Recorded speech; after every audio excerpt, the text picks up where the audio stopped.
அனைவருக்கும் வணக்கம். நம்ம டெய்லியும் ஹிந்து நியூஸ் பேப்பர்ல இருக்கக்கூடிய முக்கியமான செய்திகள பத்தி பார்க்குறோம். இன்னைக்கு என்ன செய்திகள் இருக்கு அப்படிங்கிறத பார்ப்போம். ஃபர்ஸ்ட் பார்த்தீங்க அப்படின்னா, cabinet decides to include caste count in next census அப்படின்னு சொல்லி குடுத்துருக்காங்க. ஓகேவா? ஒரு காஸ்ட் சென்சஸ் அப்படிங்கிறத எடுக்க போறோம் அப்படிங்கிறத சொல்லியிருக்காங்க. ஓகேவா? இந்தியாவ பொறுத்தவரைக்கும் பார்த்தீங்கன்னா, இந்த காஸ்ட் சென்சஸ்னா என்ன அப்படிங்கிறத ஃபர்ஸ்ட் நம்ம தெரிஞ்சுக்கணும். ஓகேங்களா?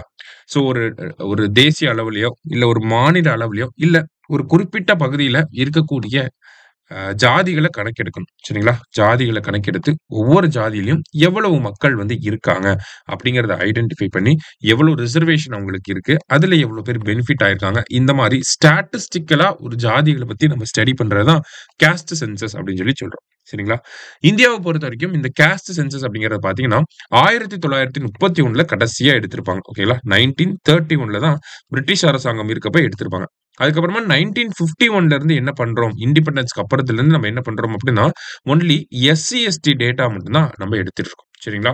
அதன் பிறகு பார்த்தீங்க அப்படின்னா, 2009, 10 இந்த காலகட்டத்துல இந்திய அரசாங்கம் ஜாதிவாரி கணக்கெடுப்பு எடுக்கணும். காஸ்ட் சென்சஸ் எடுக்கணும் அப்படிங்கிற ஒரு குரல் வந்துட்டே இருந்திருக்கும்.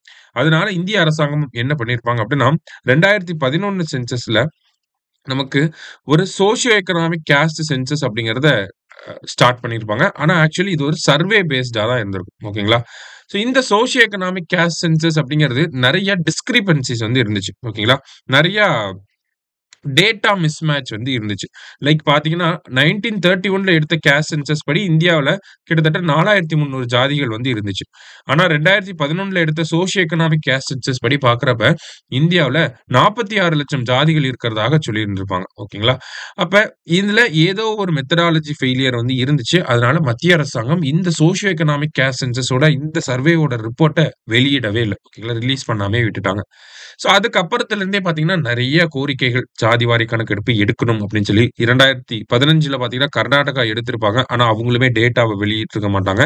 அதன் பிறகு ரொம்ப சமீபத்தில பார்த்தீங்கன்னா, 2023ல நமக்கு பீகார் அரசாங்கம் வந்து ஒரு ஜாதிவாரி கணக்கெடுப்பு அப்படிங்கிறத எடுத்திருப்பாங்க.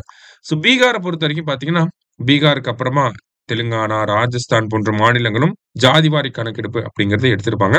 அதன் பிறகு இன்னமுமே பார்த்தீங்கன்னா, எதிர்க்கட்சிகள் எல்லாருமே மத்திய அரசாங்கம் காஸ்ட் சென்சஸ் அப்படிங்கிறத சென்சஸோட சேர்ந்து எடுக்கணும் அப்படிங்கிற கோரிக்கைய தொடர்ச்சியா வச்சுட்டே இருந்திருப்பாங்க.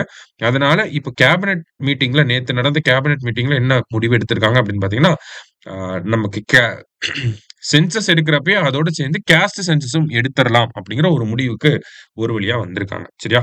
இப்ப காஸ்ட் சென்சஸ் அப்படிங்கிறத நம்ம பார்த்திருக்கோம். எதுக்காக காஸ்ட் சென்சஸ் அப்படிங்கிறது தேவைப்படுது? என்ன நீட் அப்படின்னு பார்த்தீங்கன்னா, ஒவ்வொரு இந்தியால முதல்ல எவ்வளவு ஜாதிகள் வந்து இருக்கு? ஒவ்வொரு ஜாதியிலும் எவ்வளவு மக்கள் வந்து இருக்காங்க? அந்த ஜாதி ரிசர்வேஷன் அடிப்படையில எப்படி பலனடைஞ்சிருக்கு? இல்ல ஏதாவது ஒரு சில ஜாதிகள் பார்த்தீங்கன்னா, ரிசர்வேஷனால பலனடையாமயே கூட இருந்திருக்கலாம். அப்ப பலனடையாம இருக்கக்கூடிய ஜாதிகள்லாம் என்ன? அப்படிங்கிறத ஐடென்டிஃபை பண்ணி, அவங்களுக்கு தேவையான நல்ல திட்டங்கள் வந்து பண்ணி குடுக்கிறது. இந்த மாரியான காரணங்களுக்காக காஸ்ட் சென்சஸ் அப்படிங்கிறது தேவைப்படுது. அதே மாரி பார்த்தீங்கன்னா, அரசாங்கத்தோட திட்டங்கள சரியான முறையில நடைமுறைப்படுத்தணும் அப்படின்னா, அரசாங்கத்துக்கு கரண்ட்டா இருக்கக்கூடிய டேட்டா தேவைப்படும். ஓகேங்களா? பிரசன்ட் டேட்டா அப்படிங்கிறது தேவைப்படும். தட் நம்ப ஆல்ரெடி பெனிஃபிட் ஆகுறவங்களுக்கே நம்ம ஸ்கீம்ஸ கொண்டு போய் சேர்க்காம, உண்மையாலுமே பாதிக்கக்கூடிய மக்களுக்கு ஸ்கீம்ஸ கொண்டு போய் சேர்க்க முடியும். சரிங்களா? இந்த மாரியான காரணங்களுக்காக நமக்கு காஸ்ட் சென்சஸ் அப்படிங்கிறது பயனளிச்சாலுமே, இதுல நெறைய பாதிப்புகள் அப்படிங்கிறதுமே இருக்கு. உதாரணத்துக்கு பார்த்தீங்க அப்படின்னா, நமக்கு ஒரு ஜாதிக்கு அதிகமான ரிசர்வேஷன் இருக்கு. இன்னொரு ஜாதிக்கு கம்மியான ரிசர்வேஷன் இருக்கு அப்படின்னு சொல்லி, இந்த ஜாதிய வன்முறைகள் வர்றதுக்கான வாய்ப்புகள் இருக்கு.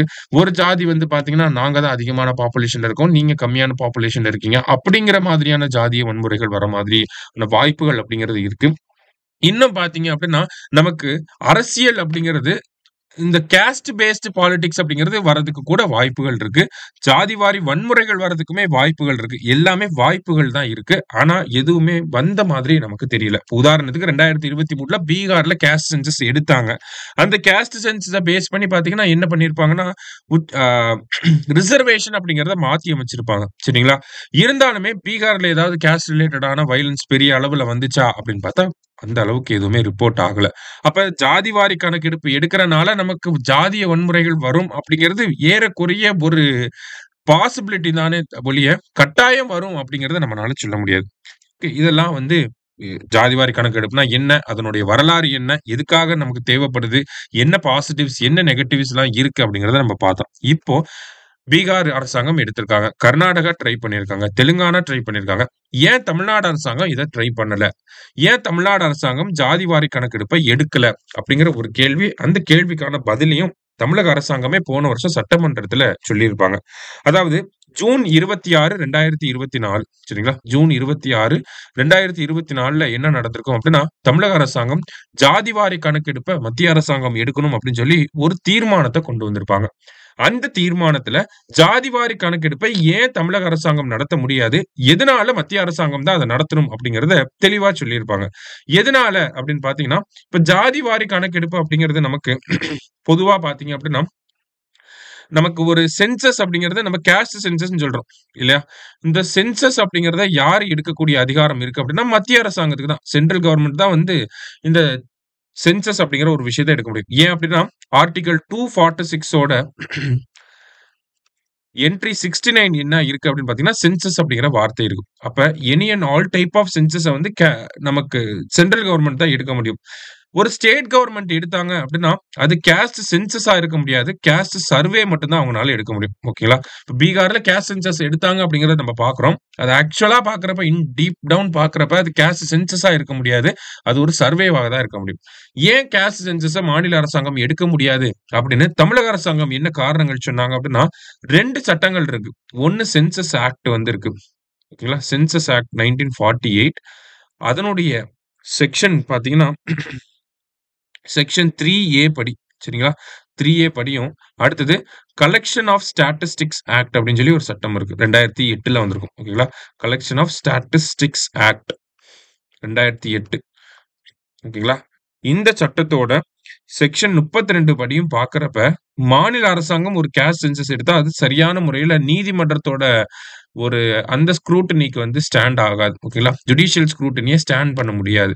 ஆனா மத்திய அரசாங்கம் எடுத்தாங்க அப்படின்னா, அவங்களுக்கு அதிகாரம் இருக்கு. அதனால அவங்கனால பண்ண முடியும். மாநில அரசாங்கத்துக்கு இந்த 2 சட்டங்கள் அந்த அதிகாரத்த வழங்கல. மாநில அரசாங்கம் கேஸ்ட் சென்சஸ் எடுக்கிறதுக்கு. அதனால நம்மனால எடுக்க முடியாது அப்படிங்கிறது தமிழக அரசாங்கத்தோட நிலைப்பாடு. சரிங்களா? ஸோ ஏறக்குறைய பார்த்தோம் அப்படின்னா, நமக்கு தமிழக அரசாங்கத்தினால கேஸ்ட் சென்சஸ் எடுக்க முடியாத ஒரு நிலை. அதனால நம்ம எடுக்காம இருந்திருக்கோம். சரிங்களா? இப்போ மத்திய அரசாங்கமே பார்த்தீங்கன்னா, கேஸ்ட் சென்சஸ் அப்படிங்கிறது எடுக்க போறோம். அது அப்படிங்கிறத கேபினெட் முடிவாகவே வெளியிட்டிருக்காங்க. ஸோ அடுத்தது எப்போ எடுக்க போறாங்க? என்ன ஏது? அப்படிங்கிறத நம்ம பார்க்க தான் போறோம். சரிங்களா? அதே மாரி இப்போ வரக்கூடிய சென்சஸ் அப்படிங்கிறது இந்தியாவோட ஃபர்ஸ்ட் டிஜிட்டல் சென்சஸ் ஆகவும் இருக்க போகுது. சரிங்களா? அதையுமே நேத்து கேபினெட் மீட்டிங்ல சொல்லியிருக்காங்க. ஸோ சாஃப்ட்வேர் அப்டேஷன் அப்படிங்கிறதெல்லாம் போய்க்கிட்டு இருக்கு. கட்டாயம் இந்த வருஷத்துல ஆரம்பிச்சிரும் அப்படிங்கிறத நம்மனால எதிர்பார்க்க முடியும். சரியா? அடுத்ததா பார்த்தீங்க அப்படின்னா, இங்க நம்ம முதலமைச்சர் வந்து இந்த எலக்ட்ரானிக்ஸோட உதிரி பாகங்கள்லாம் இருக்கு இல்லையா? ஸோ அந்த உதிரி பாகங்களோட புரொடக்ஷன அதிகப்படுத்துறதுக்காக ஒரு ஸ்கீம வந்து கொண்டு வந்திருக்காங்க. என்ன அப்படின்னா, தமிழ்நாட்டுல இருக்கக்கூடிய உதிரி பாகங்கள், இந்த மின்னணு உதிரி பாகங்கள தயாரிக்கக்கூடிய நிறுவனங்கள்லாம் இருக்கும் இல்லையா? ஸோ மத்திய அரசாங்கம் பார்த்தீங்கன்னா, இந்த எலக்ட்ரானிக்ஸோட காம்போனன்ட்ஸ் இருக்கு இல்லையா? எலக்ட்ரானிக் காம்போனன்ட்ஸ மேனுஃபேக்சர் பண்ணக்கூடியவங்களுக்கு சப்சிடிஸ் வந்து வழங்குறாங்க. சரியா? ஸோ தமிழ்நாட்டுல இருக்கக்கூடிய நிறுவனங்களுக்கு மத்திய அரசாங்கம் எவ்வளோ சப்சிடி வழங்குதோ, அதே ஈக்குவல் அமௌண்ட்ட தமிழ்நாடு அரசாங்கமும் வழங்க போறாங்க. சரியா? அதுதான் இந்த திட்டம். ஒரு சிறப்பு திட்டம். ஸ்பெஷல் ஸ்கீம் ஓகேங்களா? எலக்ட்ரானிக்ஸ் மேனுஃபேக்சரிங் ஸ்கீம் அப்படின்னு சொல்லி சொல்லுவாங்க. ஸோ அந்த எலக்ட்ரானிக்ஸ் காம்போனன்ட் மேனுஃபேக்சரிங் ஸ்கீம் அப்படின்னு சொல்லுவாங்க. ஸோ அதுக்கு கீழ மத்திய அரசாங்கம் ஒரு குறிப்பிட்ட அமௌண்ட் ஆஃப் சப்சிடிய வந்து குடுக்குறாங்க. ஸோ அதே அமௌண்டான சப்சிடிய வந்து தமிழ்நாட்டுல இருக்கக்கூடிய அந்த மேனுஃபேக்சரிங் கம்பெனிஸ்க்கும், எலக்ட்ரானிக்ஸ் காம்போனன்ட் மின்னணு உதிரி பாகங்கள மேனுஃபேக்சர் பண்ணக்கூடிய கம்பெனிஸ்க்கும், இண்டஸ்ட்ரீஸ்க்கும் தமிழக அரசாங்கம் வந்து வழங்க போகுது. ஸோ அததான் வந்து இங்க சொல்லியிருக்காங்க.